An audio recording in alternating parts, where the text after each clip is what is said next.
Hi, my name is Isaac, and I'm so excited to talk about the history of clowns. Clowns come from a tradition of European theater. In 1560, clown was used to mean rustic, boor, or peasant. Jesters were members of the court, hired to entertain the king and guests as far back as the medieval era. Sometimes they were natural fools. The root of the word fool is from Latin folus, which means bag of wind or bellow that contains air or breath. On the right is an example from the tarot cards of a fool. Here's a painting from 1862 of Stanzik. He was a real jester in Poland. He was employed by three kings. This image captures a moment in which he is saddened to hear that the Muscovites have captured Smolensk, but people behind him are partying, having a good time, oblivious to the news.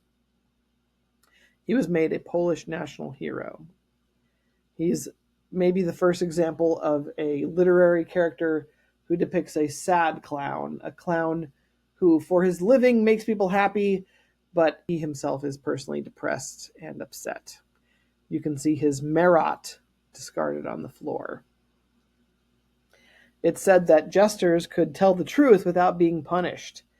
If everyone in the court agreed that the king was making a bad choice, it's unethical to say, King, I think you're making a mistake. But the jester was the one person who was free to say, the king is a fool. And everyone understood that he was just joking, so he was free to tell the truth. The costume of the clown we know today, the large, loose, baggy garb, comes from early Zani characters wearing repurposed flour bags. This served to underline the poverty of the character, and it was cheap to make. Grimaldi, the immensely popular English clown of the early 19th century, had white, baggy clothes. Supposedly, his red lips and large triangles on his cheeks were to imitate a child who had gorged himself on a jelly tart that he'd stolen. And that is fascinating because in Buddhism, sometimes Buddha is depicted as a butter thief, a chubby child who has stolen the butter. Commedia del Arte is from Italy. As early as 1551, it spread to France and Britain, where they called it the Harlequinade. On the left, we have here Harlequin, who chases Columbine, the attractive young woman, who is Pantaleon's servant or daughter, and Clown is the bumbling fool. If you're familiar with Goofy, he's an example of a clown.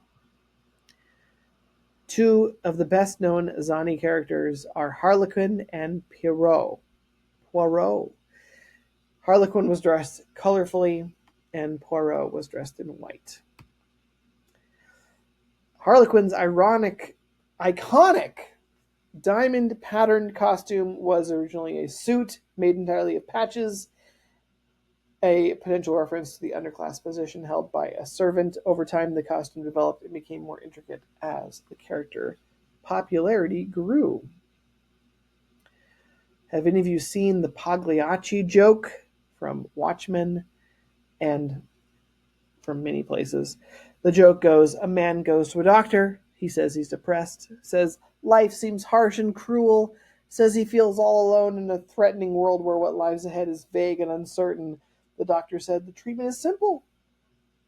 Go see the great clan Pagliacci. That should pick you up. And the man bursts into tears. But doctor, I am Pagliacci. The irony of the clown who was unable to be cheered up by clowning because he himself is a clown. Do you think you know it all, and even when wrong and the correct answer is staring you in the face, you refuse to admit it? Then you may be a dottore, the professor. Now, if you're familiar with Animaniacs, The Muppets, Groucho Marx, Futurama, The Simpsons, or Arrested Development, you've seen characters who are based on the dottore. He is very learned, but he's an idiot when it comes to the most basic things. So clever yet perfect and loses anyway. Is the coyote a dottore? Interesting, potentially. Do you love money above all else and you're willing to sacrifice others' happiness for your own comfort? You don't get why others would waste their time with art and games, pets and fun.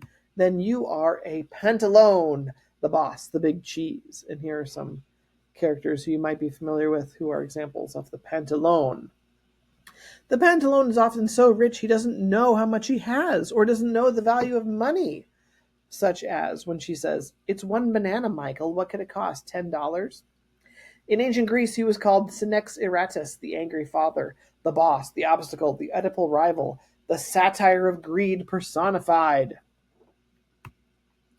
Do you like to be the center of attention? Are you the most talented in the room, the funniest, the one who tells others where to go and how to stand and how high to jump and how to wear their makeup? Do you see how things are really and you don't stand for other people's nonsense? Then you are Columbina. Leela on Futurama is an example of a Columbina. Or the white-faced clown, the top banana, the one in charge. Joseph Grimaldi developed this character in 1801. His design is used by many modern clowns. He is the top clown, the one in charge of all the other clowns. Do you find yourself amazed by everything? Is magic everywhere, from the little butterflies to the rainbow in the atmosphere? The fish out of water, the slack-jawed optimist, the technological advancements are amazing, and the customs of modern man are confusing? Then you are a Arlecchino, the fool, low status, always in pursuit of a lovely, pretty lady, amazed by everything around you. This character often has a lot of red, so it's interesting that Wacko Warner has a red hat, red nose, and often has his tongue hanging out. That Elmo is depicted in all red. Cookie from Bozo the Clown and Coco the Clown, sometimes they're depicted as an alien or a fish out of water.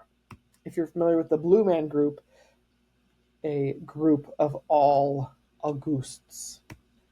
The Blue Man Group is part innocent, hero, scientist, shaman, group member, and trickster. The whole show is about connecting with the audience to get that heightened gestalt when someone scores a goal at the soccer game and shouts, "Ah!" The Gestalt is a German word for the configuration. It means the whole is more than the sum of its parts.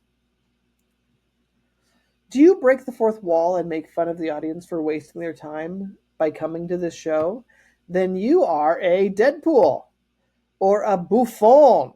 The word buffon comes from the Latin verb to puff up, to fill the cheeks with air. Buffo. They would receive blows that would make great noise, causing the audience to laugh. The word buffon, in the world of the buffon, the audience is the joke. They show no vulnerability. They make fun of the audience for coming to the show. It's a pathetic waste of time, and you are dumb for coming to see the show. Bender kind of has the attitude like, "You're a loser for caring." And Homer is the Pulcinella. Pulcinella is another word for the buffon. Do you like nothing more than the pleasures of the body, good food, napping? You're selfish. Others might call you dumb, but you think they're the dummies for working hard or caring. Then you're the Punchinella. Bender or Homer. Punch would often sit on the baby when asked to babysit. If you've ever heard of a Punch and Judy show, that's what Punch is. Do you ever feel that you are understood by others? No one gets you. You're on a higher level. You're more sensitive, more nuanced than anyone else gives you credit for, and you keep getting fired or stepped on or ignored. Then you're the Poirot. Poirot's character developed from the buffon to an avatar of the disenfranchised. Many cultural movements found him to be amenable to their causes. Decadence turned him into a disillusioned foe of idealism. Symbolists saw him as a lonely fellow sufferer. Modernists made him into a silent, alienated observer of the mysteries of the human condition. Goths find him cute. David Bowie says he sees himself as a Poirot, an everyman. Sometimes he is called he who gets slapped. The one who the hurt comes to, the one who gets his comeuppance, the one who gets beaten and tossed around, that's the Poirot. If you ever have a character who looks at the audience with a look of like, do you see the crap I have to deal with? Or, oh my God, can you believe it? Charlie Brown is kind of a Poirot. I always love Gonzo, and TV Tropes calls him the butt monkey or the wooby, the character you're supposed to sympathize with.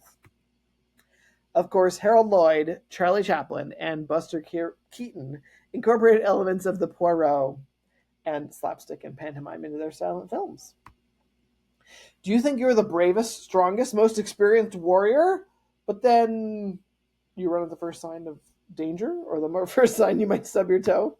Then you're the Scaramouche, or the Capitano. In ancient Roman theater, this character is called Miles Gloriosus, the arrogant, boastful coward who brags about victories, but then flees when things get dangerous. When danger reared its ugly head, bravely turned his tail and fled. Brave, brave, brave, brave Sir Robin. That's Eric Idle from Monty Python and the Holy Grail. And here are some other examples of Scaramouche. If you're familiar with Bohemian Rhapsody, they say his name, Scaramouche, Scaramouche, can you do the fandango? If you recognize any of these characters, they are examples of Scaramouches. Both Elmer Fudd and Yosemite Sam are Scaramouches.